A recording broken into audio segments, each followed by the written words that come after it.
Words and of course our remembrance celebrations here at Bellevue. So over to you, Dave Crosby.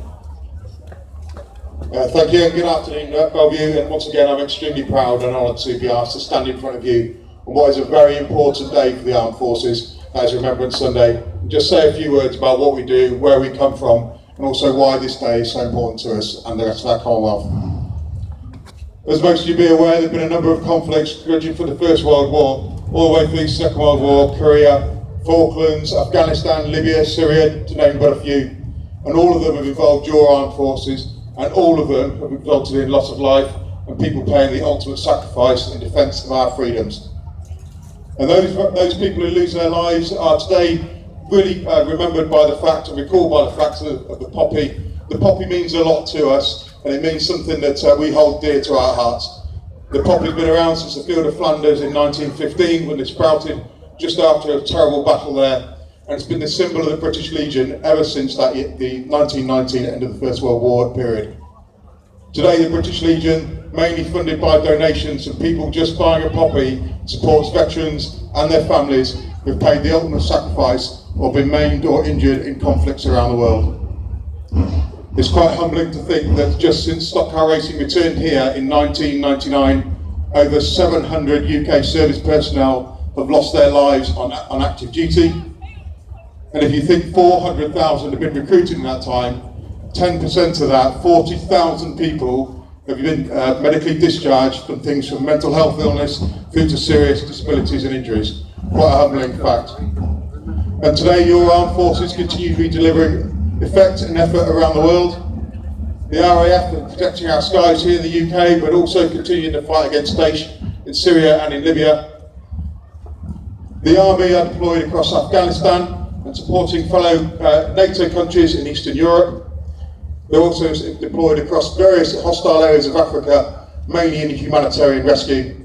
And my Navy are deployed all around the world. A good friend of mine at the moment is protecting tankers going through the Straits of Hormuz against a potent adversary with more arms and more manpower than he has. My fellow submariners have this year marked the 50 years of continuous at-sea deterrent. That is 50 years a submarine has been out there providing the ultimate assurance for this country.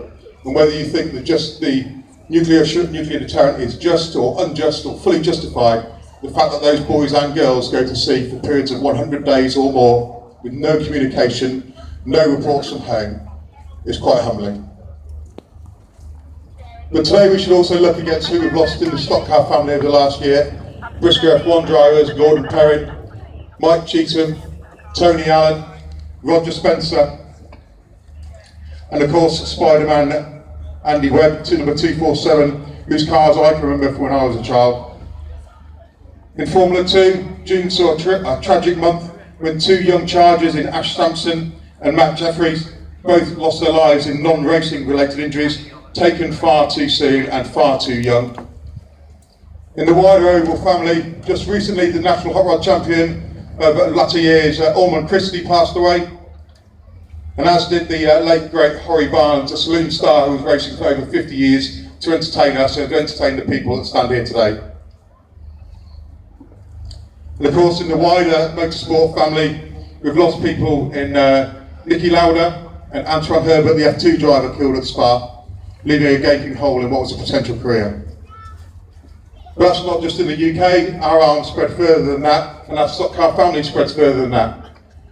Some of you may recall US 99 Jamie Pfeiffer, a regular at Coventry World Finals in the late 90s. He succumbed to cancer not so long ago.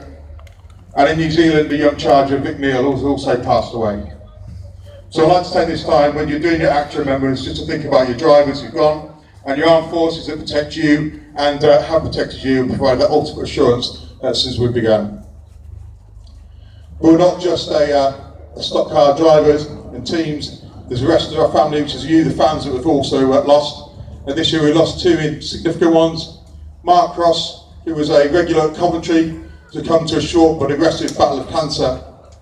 And a man who was around and always smiling and who I knew very, very well, in Andy Batty, also passed away earlier this year, leaving a gaping hole. But what you should remember about Andy was his smiling face and the way that he fought cancer to the very, very end, and always, always, always wanted to go stock car racing and watch his beloved Sheffield Wednesday.